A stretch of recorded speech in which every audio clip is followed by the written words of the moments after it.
Telugu cinema industry అంటేనే స్టార్డమ్కి పెట్టింది పేరు, అలాగే ఫ్యాన్ వార్స్కి పెట్టింది పేరు. సో ఈ సినిమా రిలీజ్ అయిన తర్వాత ఏ స్టార్ ఫ్యాన్ అయినా మీకు ఫోన్ చేసి నిజంగా ఇది ఒక ఫ్యాన్కిను స్టార్కి ఉండాల్సిన అనుబంధం అని ఎవరన్నా మీకు ఏమన్నా చెప్పారా, అటు ఇండస్ట్రీ వైపు నుంచి కానీ స్టార్స్ కానీ స్టార్ ఫ్యాన్స్ కానీ? ఎస్ సార్, నాకు చాలా అన్నోన్ నెంబర్స్ నుంచి ఫోన్లు వస్తూ ఉన్నాయి. బట్ నిన్న మాత్రం నేను ఆన్సర్ చేస్తూనే ఉన్నా. నాకు గుర్తున్నాయి చెప్తాను.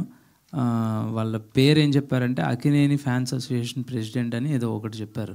సో ఆయన ఫోన్ చేసి ఎమోషనల్గా అన్న మా కోసం ఒక సినిమా తీసావు అన్న అని చెప్పి నేను గోవాలో ఉంటే ఫోన్ వచ్చింది. అలాగే మహేష్ సార్ అది మహేష్ సిటీ ఫ్యాన్స్ అసోసియేషన్ అని ఒక అసోసియేషన్ నుంచి నా ఫోన్ వచ్చింది. వివేక్ ఇస్ ఆల్సో సైడ్ స్పీకర్లో పెట్టి వింటూ ఉంటే వాళ్ళు ఎంత ఓన్ చేసుకున్నారంటే సినిమాని.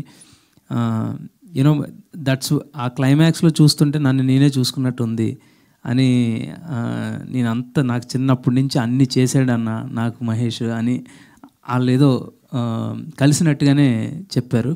ఇంకొక ఎగ్జాంపుల్ ఉందండి, జూనియర్ ఎన్టీఆర్ గారి గురించి ఒక ఆయన గిరి అని ఒక అతను నాకు మెసేజ్ పెట్టాడు పెద్దది. వేరేంటంటే నేను ఎప్పుడు కలవలేదన్నా, కానీ ఎగ్జాక్ట్గా నేను కలిస్తే ఏం చెప్పాలని చిన్నప్పటి నుంచి వెయిట్ చేస్తున్నానో ఆ మాటలన్నీ నాకు స్క్రీన్ మీద కనిపించినట్టు అనిపించింది అన్న అని అతను చెప్పాడు. సో చూడండి, అంటే ఇది ప్రతి అభిమాని కనెక్ట్ అవుతాడు. అండ్ మోర్ ఓవర్ అభిమానుల్ని స్టార్ని గ్లోరిఫై చేసే సినిమా మాత్రమే కాదండి ఇది. ఆ ప్రెమైజ్ అంటే మీరు ఫస్ట్ నుంచి నేను చెప్తుంది ఏంటంటే, చిన్నప్పటి నుంచి మనం ఎవరో ఒక స్టార్ను, ఒక గ్రేట్ పర్సనాలిటీను, గాంధీ గారి నుంచి ఎవరినైనా మనం అభిమానించవచ్చు, సినిమానే అవసరం లేదు. అయితే when we are making a commercial film, మనం అర్థమయ్యే భాషలో చెప్పే ఈ పాయింట్ మనం స్టీవ్ జాబ్స్కి ఒక ఫ్యాన్ ఉన్న వాడి దగ్గర కూడా చెప్పొచ్చు. కానీ అది అంత కిక్ ఉండదు కదా మనకి. ఒక గ్లోరిఫికేషను, సాంగ్స్, ఓ మీట్ కావాలి మనకి. సో అందుకని ఈ ప్రెమైజ్ తీసుకున్నా నేను, స్టార్ ఫ్యాన్ అనేది. సో ఇదేదో దీనికే అప్లై అవుతుందని కాదు, మనం ఎవరి నుంచి అయినా ఇన్స్పైర్ అవ్వచ్చు. మీరు ఎంత గొప్ప మనిషిగా అవ్వచ్చు అంటే ఇన్స్పిరేషన్ తీసుకున్నప్పుడు ఒకరోజు అతనికే మీరు ఇన్స్పిరేషన్ తిరిగి ఇవ్వచ్చు. యూనో ఆ పాయింట్ చెప్పాలనేది నా ప్రయత్నం. సార్, చాలా రొమాంటిక్ సీన్స్ ఇప్పుడు జెంజీ కిడ్స్ ఎంజాయ్ చేస్తున్నారు. ఈ శాండ్లో పడుకుని వాళ్ళిద్దరు హీరోయిన్స్ ఎంజాయ్ చేసేది, కానీ థియేటర్లో ముద్దు పెట్టుకునేది ఈయన రియల్ లైఫ్ ఎక్స్పీరియన్సెస్ ఎక్కడన్నా ఉన్నాయి? అందరి లైఫ్లో ఉంటాయి కదండి, మీరు చేయరా? సేమ్ కోపం, ఏడుపు, romance, it's all part of life. చూడాలి, అన్నీ ఎంజాయ్ చేయాలి. సార్, మహేష్ బాబు గారు, నాకు చిన్నది అన్ని రివ్యూస్లో వచ్చినాయి కాబట్టి చెప్తున్నాను. 100 సినిమాలు తీసిన హీరోకి 3 కోట్లు ఎక్కడ ఉండవు సార్, ఎక్కడ దొరకవు, ఎందుకు దొరకవు? అందుకే అండి ఇది setup in 2000s. So it's not now today.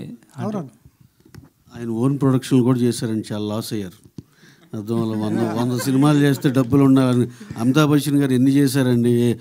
కౌన్ బనేగా కరోడ్పతి ముందులో ఆయన పరిస్థితి ఏంటి, చాలా లోకి వెళ్ళిపోయారు కదా. అలా పాతకాలంలో మనం కమెడియన్స్ ఉండేవాళ్ళండి, ఆయన పేరు పద్మనాభం గారు, వీళ్ళందరూ సినిమాలు చేసి చాలా నష్టపోయారు. చాలామందిని చూసాం అలా. ఈ 100 సినిమాల్లో సారు ఆ క్యారెక్టర్లో మీకు చూపింది ఏంటంటే 25 ఓన్ సినిమాలు చేశారు, చాలా దెబ్బతిన్నారు. అది మహేష్ గారు హియర్ అంటే సినిమాలో డైలాగ్స్ చూసుకుంటే, అంటే త్రివిక్రమ్ స్టైల్ ఆఫ్ డైలాగ్స్ కానీ అంటే అవన్నీ చాలా బాగా కనెక్ట్ అయ్యాయి ఆడియన్స్కి. సో అంటే లాస్ట్లో అంటారు కదా క్లైమాక్స్లో, ముందు నాకు పేరు పెట్టావు, దాని తర్వాత నా పేరు నిలబెట్టావు అని. సో ఇలాంటి డైలాగ్స్ అన్నీ చాలామంది కనెక్ట్ అయ్యి ఫ్యాన్స్కి, ఎస్పెషల్లీ రామ్ గారి ఫ్యాన్స్కి. సో మీకు స్పెషల్గా అనిపించిన మాట ఏంటి సినిమాలో? అండ్ రామ్ ఫ్యాన్ ఎవరైనా ఎక్స్ప్రెస్ చేశారా వాళ్ళ హ్యాపీనెస్ సినిమా అయిపోయిన తర్వాత? డెఫినెట్లీ అందరూ డైలాగ్స్ గురించి మాట్లాడారు, థ్యాంక్ యూ సో మచ్. అలాగే నా ఫేవరెట్ అంటే నేను ఈ సినిమా రాయడానికండి, నా మైండ్ సెట్ ఎప్పుడు పర్పస్ ఆఫ్ ది ఫిలిం అంతే. ఇదేదో ఒక డైలాగ్ని హైలైట్ చేయాలి, ఇంకొక సీన్ని హైలైట్ చేయాలి, అలా ఉండదు. ప్రతి సీను, ప్రతి మాట షుడ్ క్యుములేటివ్గా ఒక పాయింట్ చెప్పాలనేది ప్రయత్నం చేస్తాం, అందుకని అల్లుతూ ఉంటాం. నేను ఫైనల్గా నాకు నచ్చేదంటే నీ గురించి తెలుసుకుందామని వచ్చి నా గురించి నేను తెలుసుకున్నాను అనేదే మనం ఈ కథ యొక్క కోర్ సెన్స్. అది that's my favourite. Sir, Mahesh గారు ఇక్కడ సార్ ప్రీ క్లైమాక్స్ వచ్చేటప్పటికి రివీల్ చేయాలో తెలియదు, బట్ ప్రీ క్లైమాక్స్ వచ్చేటప్పటికి ఉపేంద్ర గారు పెళ్లి దగ్గరికి వస్తారు. ఆయన ప్రతిజ్ఞ చూసి ఆయన మారాడు. వాళ్ళ ఫ్యాన్ ఎవరైతే ఉన్నారో ఫ్యాన్ మారిపోయాడు. బట్ ఫ్యాన్ కోసం ఈయన ఏం చేశాడు, ఆయన పెళ్ళి ఆపలేదు. బట్ వాళ్ళ పెళ్లి కూతురికి తండ్రికి ఏం చెప్పలేదు. చివరికి కలుసుకున్న తర్వాత కూడా 3 కోట్లు ఇచ్చిన ఫ్యాన్కి యాజ్ ఏ కొంచెం మేము చూసాం, జర్నలిస్ట్లో ఉన్నాం కాబట్టి ఈయన పేరు ప్రొడ్యూసర్గా వేసి, ఈడు నాకు ఒరిజినల్ ఫ్యాను, ఈడు ప్రొడ్యూసర్ అయితే ఈ సినిమాకి బాగుంటుంది, నా 100 సినిమాకి ఈడంటే ఎలా ఉండేది అని మాకు ఒక డౌట్ వచ్చింది సార్. అదేమన్నా వచ్చిందా మీకేమన్నా? సార్ ఇప్పుడు మీరు చెప్పేవన్నీ కూడా బండవన్నీ, అంటే బండ గుత్తుల్లాగా చెప్తున్నారు. సో నేనేమంటున్నా అంటే ఈ సినిమా అంతకు మించి మాట్లాడతాం. మన ఎమోషన్ ఇస్తే సరిపోద్ది. ఆ ఫ్యాన్ నుంచి ఇతనేం తీసుకుంటున్నాడు, ఇతనేది, ఇవన్నీ మీరు చెప్పేవన్నీ ఫిజికల్గా. ఒకవేళ ఆ సినిమా ఫ్లాప్ అయితే అంటే ఆయన రిగ్రెట్ అవుతాడా? మళ్ళీ అవడు. ఎందుకంటే inspiration is what is more important. అందుకే అతను లాస్ట్లో చెప్పేది కూడా మీకు, ఆ చైన్ ఏదైతే తీసుకుంటాడో ఇది ఒక్కటి ఇస్తే చాలు అంటాడు. సో ఇంకా అంటే మిగతాది ఏమీ అవసరం లేదు నీ దగ్గర నుంచి అని. సో ఆయన ఇన్స్పిరేషన్ మాత్రమే తీసుకున్నారు. సరే, లాస్ట్ క్లైమాక్స్లో అంతా అయిపోయింది, 3 కోట్లు ఇచ్చిన తర్వాత మళ్ళీ ఉపేంద్ర గారు ఎందుకు సరే ఈ కార్లు ఇచ్చేసి మళ్ళీ స్టార్ట్ చేద్దాం లైఫ్ అంటారు? ఎందుకంటే మొత్తం డెప్స్ అన్నీ కట్టాలి కదండి. ఫస్ట్ సీన్లో మీకు అదే ఉంటుంది. అక్కడ 3 కోట్లు అటు వెళ్ళినాయి. కాదు మీరు ఏం లేదు, ఒకసారి చూశారు కదా, మళ్ళీ చూడమంటారా? ఇంకొకసారి చూడండి, మొత్తం క్లారిటీ వచ్చేస్తుంది. రవి గారు అంటే హీరోల కోసం ఫ్యాన్స్ గుళ్ళు కట్టడం చూసాం. సో థియేటర్లో ఇలాగ సందడి ఉంటుంది.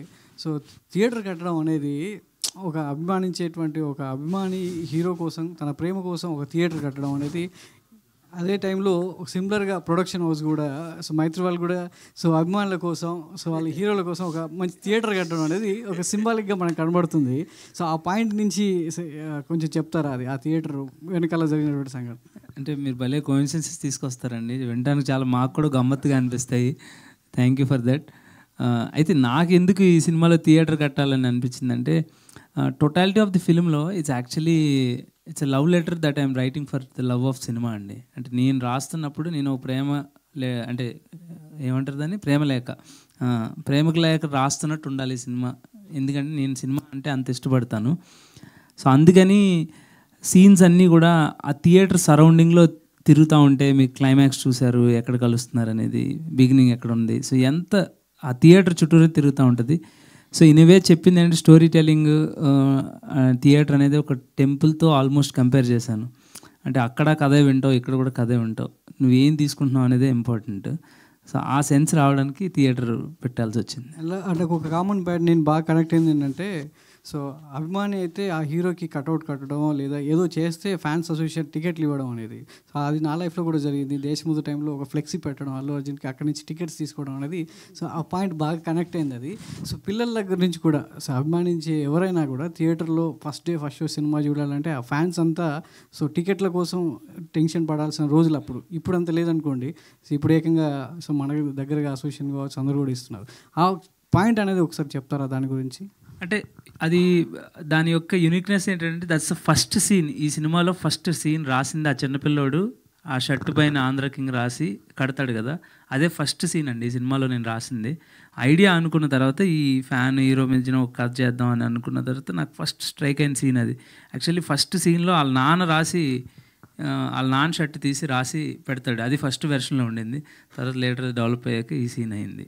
సాగర్తో సూర్యకి చక్కెరకేళి ఎప్పుడు తినిపిస్తున్నారు ఏంటి సంగతి? చక్కెరకేళి తినేది లేదుగా, అసలు అది తినిపించే సందర్భం ఏమైనా ఉందా లేదా? సార్ అడగాలే కానీ ఇప్పుడు నేను సైకిల్ ఫైట్కి అది ఏ ఫైట్ అయినా చేసి తీసుకెళ్తా. ఒప్పి సార్.